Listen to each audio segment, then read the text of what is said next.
for the prediction of geometrical shape of each molecule, it is convenient if we divided molecule into two part. अगर हम लोग molecule को two part में divide कर दें तो वीएसपीआर थ्योरी के थ्रू हम लोग किसी भी कोवेलेंट मॉलिक्यूल का जो शेप है उसको इजीली फाइंड आउट कर सकते हैं।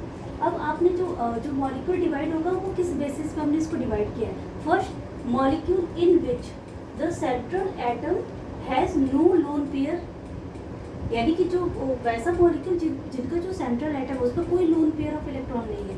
और सेकंड है आपका molecule in which central atom has one और मोर लोन पेयर। ओके, तो हम लोग वन बाय वन इसको डिस्कस करते हैं। तो फर्स्ट अभी हम क्या डिस्कस करेंगे, molecule in which the central atom has no lone pair electron. किसी भी मॉलिक्यूल की जो ज्योमेट्री होती है, अभी हमने पढ़ा है पोस्टुलेट्स में कि वो किसके थ्रू कंसिडर की जाती है, बॉन्ड पेयर और लोन पेयर। जो आपका ये बॉन्ड पेयर और लोन पेयर, यही किसी को क्या करता है, किसी भी मॉलिक्यूल की ज्योमेट्री को डिफाइन करने में हेल्प करता है। तो जो ज्योमेट्री होती है उसके लिए बॉन्ड पेयर और लोन पेयर दोनों रिस्पॉन्सिबल होता है, लेकिन ये किसके लिए होता है, ज्योमेट्री के लिए। और जो आपका बॉन्ड पेयर है, अगर किसी भी मॉलिक्यूल का हम शेप देखते हैं, शेप के लिए केवल आपका बॉन्ड पेयर रिस्पॉन्सिबल होता है, ठीक है। यानी कि किसी भी मॉलिक्यूल की अगर हमें जियोमेट्री देखनी है तो इसके लिए हमें बॉन्ड पेयर और लोन पेयर दोनों को कंसीडर करना होगा। तो इसके थ्रू हम किसी भी मॉलिक्यूल की जियोमेट्री कंसीडर करते हैं, लेकिन शेप के लिए केवल बॉन्ड पेयर ही रिस्पॉन्सिबल होता है। इसी के थ्रू किसी भी मॉलिक्यूल का शेप कंसीडर करते हैं, ठीक है। तो नेक्स्ट हम चलते हैं molecule in which the central atom has no lone pair. First हम लेते हैं, मैंने एक टेबल बना रखा है, इसमें हम लोग वन बाय वन कंसीडर करेंगे। If number of electron pair, यानी कि जो बॉन्ड पेयर है आपका, number of electron pair is 2। Okay, तो यहाँ पे हम लोग जो मॉलिक्यूल ले रहे हैं वो कैसा होगा, वहाँ पे हमने ए और बी के फॉर्म में ले रहे हैं। जो आपका सेंट्रल एटम है उसको हम ए ले रहे हैं और जो भी अदर्स जिससे वो अटैच्ड है उसको बी के फॉर्म में कंसीडर कर रहे हैं। तो जब नंबर ऑफ इलेक्ट्रॉन पेयर आपका 2 है तो जो आपका जो ये मॉलिक्यूल फॉर्मेशन होगा वो किस टाइप का होगा, AB2 टाइप, ठीक है।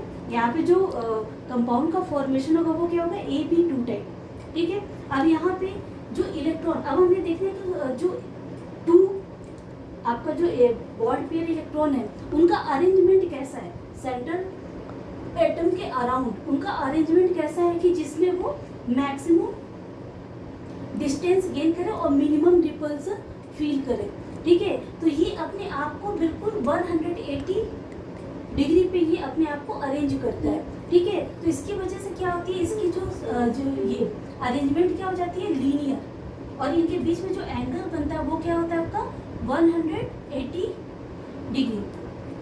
ओके, अगर हमने इस मॉलिक्यूल का हम लोग शेप देखें तो क्या आ जाएगा आपको, इसकी ज्योमेट्री कैसी हो जाएगी, लीनियर, यानी कि ये अपने आप को 180 डिग्री पे सेंट्रल एटम के साथ अरेंज कर लेता है। तो इसका शेप क्या होगा, शेप भी लीनियर होगा और ज्योमेट्री भी लीनियर होगी। Why, because here no lone pair of electron present, ठीक है। अब इसकी एग्जांपल क्या है, बहुत सारे इसके एग्जांपल है, बेरिलियम क्लोराइड,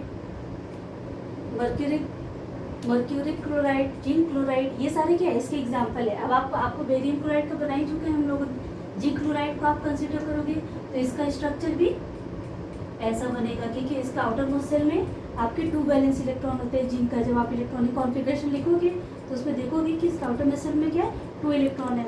तो इसका स्ट्रक्चर क्या हो जाएगा इन सबका, लीनियर, यानी कि यहाँ पे केवल इसके जो सेंट्रल एटम है इट हैव 2 वैलेंस इलेक्ट्रॉन, ठीक है।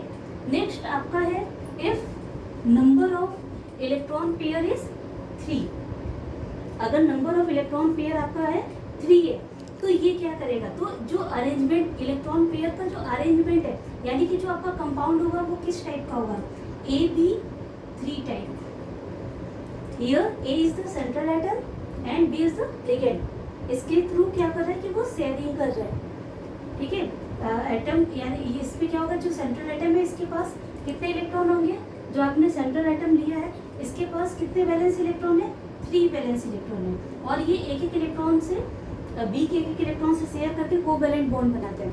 अब ये अपने आप को कैसे अरेंज करें कि इनके बीच में मिनिमम रिपल्सन हो, तो हम देखते हैं कि ये अपने आप को इस टाइप से ट्राइगोनल प्लेनर के अकॉर्डिंग इसने अरेंज किया। यहाँ पे क्या होता है कि जो इन दोनों के बीच में रिपल्सन है, इन सब के ये सब क्या है, इनके बीच में जो रिपल्सन है वो क्या होता है, मिनिमम फील करते हैं। तो ये और इनके बीच में डिस्टेंस मैक्सिमम होता है। अब इनके बीच में जो एंगल बन रहा है वो क्या है आपका 120। ओके, जो बॉन्ड एंगल हमारा इस बीच में आ रहा है वो क्या हो रहा है 120। तो इस कंपाउंड का जो शेप ज्योमेट्री या शेप हो गई वो क्या होगी आपकी ट्राइगोनल प्लेनर। ठीक है, इसका जो शेप बनेगा वो क्या बनेगा आपका ट्राइगोनल प्लेनर। ये क्या है आपका, ये पूरी ये स्पेस में शेप बनाता है। ये आपका प्लेनर भी हो सकता है, यानी कि 2D और 3D स्ट्रक्चर कुछ भी हो सकता है, क्योंकि ये आपका क्या है, आप एक स्पेस में इसके स्ट्रक्चर को देखते हैं। अब देखिए आपका एग्जांपल क्या है, BF3, AlF3, ये सारे क्या है, एल्युमिनियम के पास क्या होते हैं, कितने वैलेंस इलेक्ट्रॉन होते हैं, 3 वैलेंस इलेक्ट्रॉन होते हैं। तो ये शेयर करता है और ये क्या बनाता है ट्राइगोनल प्लेनर स्ट्रक्चर फॉर्म करता है। ठीक है, इस टाइप से ये ट्राइगोनल प्लेनर स्ट्रक्चर फॉर्म करता है। ठीक है, नेक्स्ट है आपका if number of electron pair is 4, तो आपका जो टाइप ऑफ कंपाउंड होगा वो क्या होगा AB4 टाइप।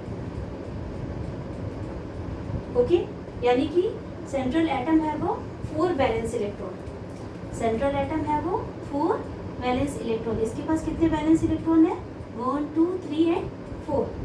ठीक है, एक एक बी एटम से वो शेयरिंग करके आपका यहाँ पे 4 बॉन्ड पेयर होता है। अब सेंट्रल एटम के अराउंड ये 4 जो आपके बॉन्ड पेयर है वो कैसे अरेंज होंगे कि इनके बीच में रिपल्सन मिनिमम हो जाए।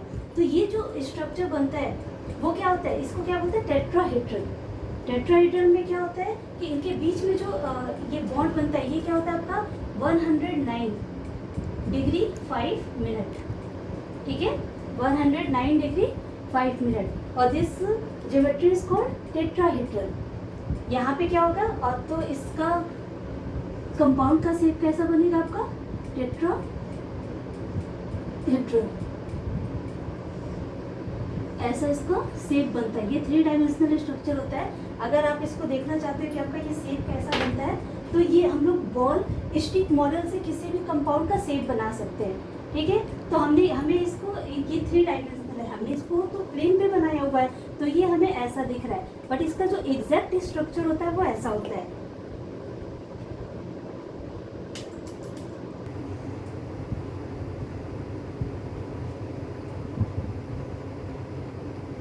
Look here, this is the actual structure of tetrahedral. ये जो है, अब ये सारे एटम्स इसके थ्रू सारे को जो ये क्या हो जाएगा पूरा ये टेट्राहेड्रल स्ट्रक्चर है। ठीक है, यानी कि हम लोग इसको प्लेन पे जब बना रहे हैं तो एक बॉन्ड है क्या है, ये एक हमारा पीछे, अगर हम ऐसे देख रहे हैं तो ये हमारा क्या है पीछे। ठीक है, तो ये this is a actual tetrahedral structure. इसी तरह आप जब करोगे ट्राइगोनल प्लेनर, तो प्लेनर तो आपका सिंपल है, बिल्कुल आपका जो कंपाउंड है अगर हमने ए ऐसे रख दिया है तो बिल्कुल आपका ऐसे दिखेगा। ठीक है, स्टिक मॉडल, यहाँ पे हमने बॉल लिया है, बॉल और स्टिक के थ्रू आप क्या करते हो कि इस मॉडल को आप शो करते हैं। तो ये क्या हो गया ट्राइगोनल प्लेनर।